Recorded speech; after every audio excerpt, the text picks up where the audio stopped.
I got broads in Atlanta, just to throw me in the family. Credit cards and the scammers, hitting the licks in the band. Legacies. उस रात Ruby घर में अकेली थी। उसके parents घर से बाहर गए हुए थे। रूबी और उसका प्यारा डॉगी जैक घर पे अकेले थे। टीवी ऑन था। रात के तकरीबन 10 बजे थे। उसने टीवी पे इसी एरिया में कोई सीरियल किलर के होने की न्यूज़ देखी। वो बहुत ही डर गई। उसने सोने से पहले घर के सभी डोर्स और विंडो लॉक कर दिए, बट उसने बेसमेंट का डोर लॉक नहीं किया, सिर्फ बंद किया और वो बेडरूम में जाके सोने की कोशिश करने लगी।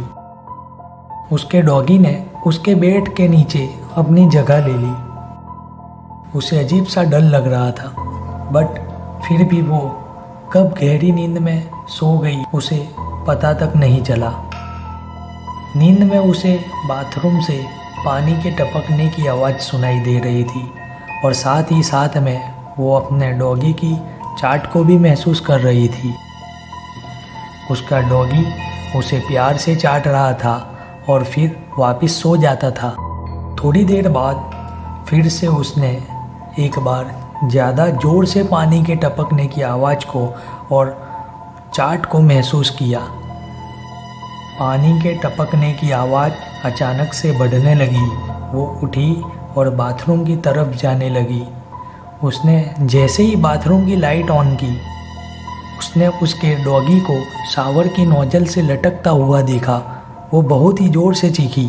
वो बहुत ज़्यादा डर गई थी। उसके डॉगी का खून टपक रहा था।